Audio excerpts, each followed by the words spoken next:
there are 2 points I picked out, especially from your presentation. And you spoke about it twice, poverty.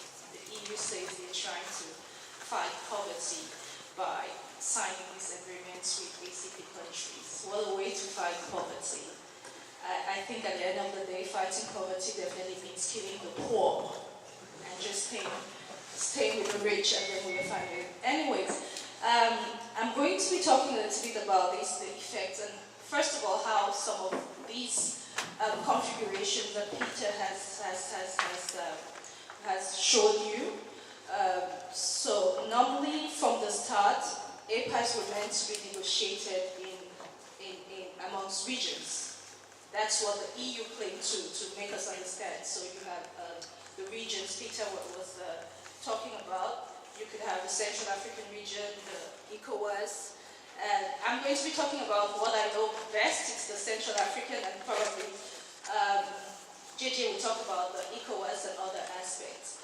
So most countries within African configurations really started or got interested into EPAs because of the agricultural aspect. That's the case with Cameroon. And you all probably have heard about the chicken campaign that was not only carried out in Cameroon, but as well in Germany here with Bread for the World, or EED back then. And those were just the entry points into why we started getting interested in economic partnership agreements. What are these agreements that are asking us to open up our markets in the same way that the EU is opening up their markets? What do we have to offer? Really, we have nothing to offer. And you can't ask us to open, they're asking us for up to 80%. That's how Cameroon, for example, ratified EPAs with the EU. 80% of the liberalization of which products? They tell you we have free market access to the European market, and then we are opening up to 80%, but we have really nothing to offer them. And today, Cameroon... Translation. Oh, sorry. I didn't know that. Okay. Also auch mal ein Punkt zur Übersetzung, also klassisch, wie Sie vielleicht gemerkt haben, es gibt keine Knöpfe irgendwo, also es ist keine Simultanübersetzung und es ist eine Konsecutivübersetzung und auch nicht so, wir wollen auch nicht Satz für Satz übersetzen, sondern Zusammenfassung geben nach den Punkten, so, weil es ansonsten sehr viel Tempo rausnimmt aus der Diskussion, wenn wir wirklich Satz für Satz übersetzen. Genau. Und genau, also jemand hat gesagt, sie hat sich erstmal dafür entschuldigt, dass sie Englisch spricht.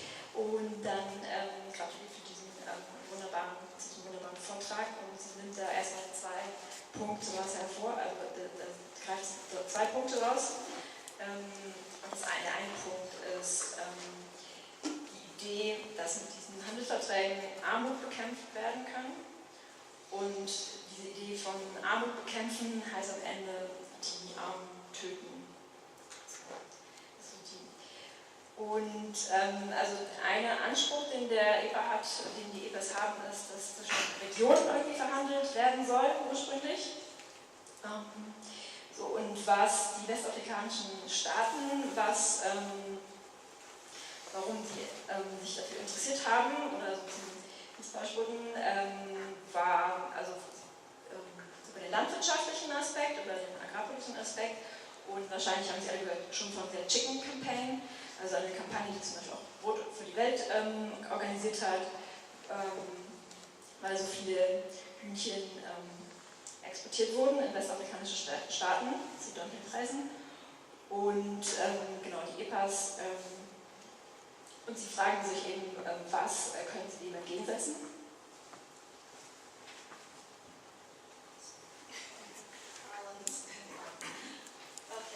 So as a matter of fact, the EU promised in these agreements things like regional integration, development, but in reality, this has really not been the case.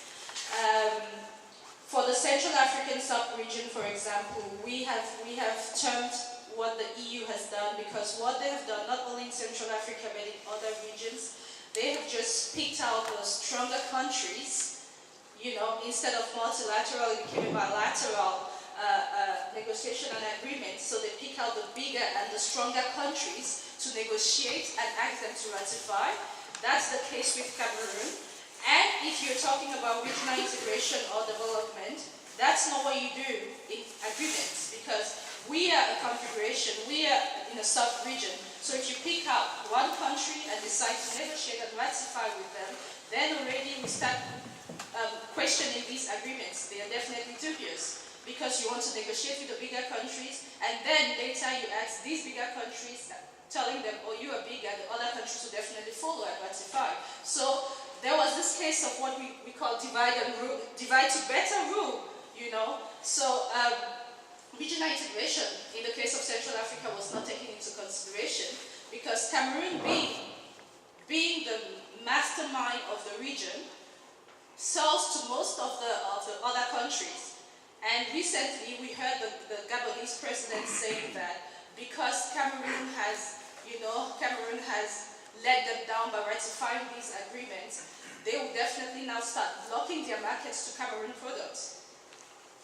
And so you see how, first of all, regional integration is affected, because if we can't sell the products, our manufactured products or our services, to the other regions, because they are saying that we are not going to ratify these papers, you have ratified, it means you have betrayed us, and now any products coming in from the EU, because the trade was be it Cameroonian products, be it products of the EU, any products coming from the EU will definitely need or will have to pay taxes now to these other regions to be sold.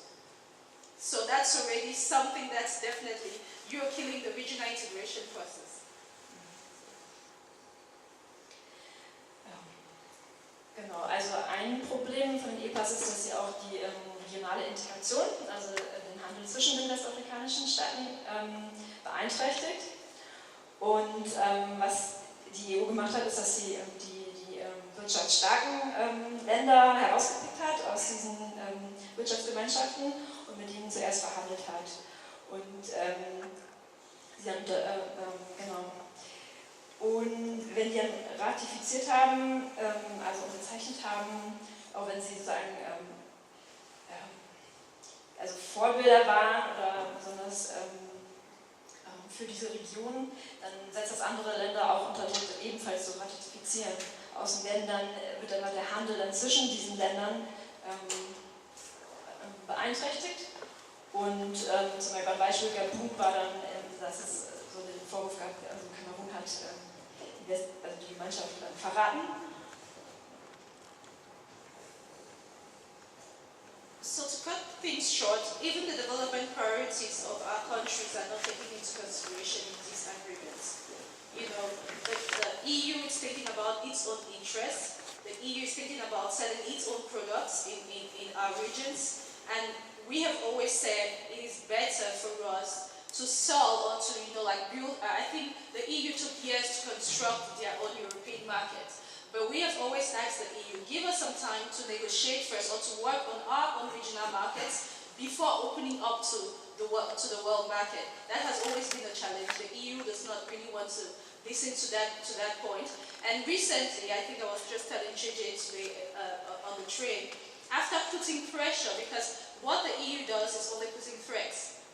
They say, if you do not ratify these agreements, we are going to cut the European Development Fund, for example. And we came to realize that those were only threats because the EDF is something that's obligatory. Whether we ratify or we do not ratify, we have the rights to the European Development Fund. So those were some of the threats that they put on. You, if you don't ratify, you do not have rights to the EDF. You cannot have market access to the European market. And so you must ratify this in order to continue enjoying these services. And that's where we realize, why do you have to put pressure? And another thing that really made us, doubt these negotiations is when they said something really, really, really funny about, we are going to help you, so we'll give you money for you to compete with us. How funny is that? How can you pay people to compete with you? So that's already something that was a little bit of to us very manipulative. And another thing was, I think the way the pressure was put onto our country. Cameroon, for example, ratified the EPAs at midnight during a parliamentary session. What I mean, it's like something that's very important for close to 1 month that the session is going on. They don't bring it to the table. Few hours before the end of the session, that's when the Minister of Economy brings it to the table in front of the Parliament and tells them, the head of state has asked you to just ratify this or to validate this law. And that's how we ratified EPAs in the middle of the night, 1 hour before the end of the parliamentary session. Es ging darum, wie die EU Druck ausübt auf die westafrikanischen Staaten, dass sie die EPAs ratifizieren, unterzeichnen. Und das heißt, wenn sie nicht ratifizieren, dann verlieren sie Marktzugang zur europäischen Markt der EU und es wird Entwicklungshilfe auch zurückgeschnitten. So, und das kommt jetzt rüber mit der Geste, sondern wir werden euch helfen. Aber das ist immer in Frage gestellt, dass überhaupt Menschen bezahlt werden, um im Wettbewerb zu treten mit der EU. Das kommt dann auch manchen komisch vor. So, und Kamerun ratifizierte die EPAs mitten in der Nacht, also 1 Stunde vor dem Ende der Parlamentssitzung. Ein Beispiel dafür aufnehmen, wie viel Druck ausgeübt wird. So in a nutshell, both the EU and our government leaders know that this thing is really not good, and it is for their interest. Because the way, first of all, it's being negotiated, the way it's being ratified, the way they are dealing with, like playing with countries, taking the bigger countries and negotiating with them. In a nutshell, they know that it is not good. It is not good for the development of African countries. And so the way they go about it has always been a problem. Definitely, I don't want to say Cameroon has been the one that has betrayed, the Central African region. I don't know, ECOWAS, maybe JJ will talk a little bit more on that. Unfortunately, these agreements are going to affect us, especially our food security. Even before ratifying EPAs, we were already faced with dumping. And so now with the realization of up to 80%, I don't want to think about what is going to happen. We succeeded in eradicating, first of all, chicken, because we used to import close to 23,000 tons of chicken, between 1996 and 2003. Today we no longer import, that's for chicken. But other issues like other food stuff like milk from the EU, tomatoes, all of these are still flooding to up to 100% because, most of our countries back in the days were, like food independent, but today we are just food dependent totally from the EU.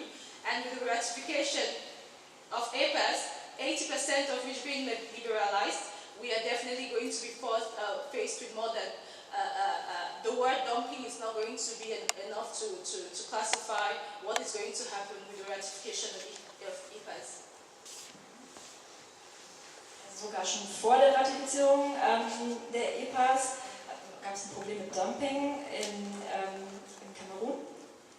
Und die Ernährungssicherheit war bedroht durch die EU-Agrarexporte. Und es wurde tonnenweise von Hühnchen nach Kamerun importiert aus der EU. Und das galt auch für Milch und Eier und andere Lebensmittel, die dann fast 100% des Marktes da ausmachen. Und das, man befürchtet, dass es jetzt eben noch schlimmer wird mit der noch verstärkten Liberalisierung nach der Unterzeichnung der EPA. So maybe I'm going to end there for now and see when questions come up and then we can discuss more. So I'm going to definitely pass on the microphone to JJ.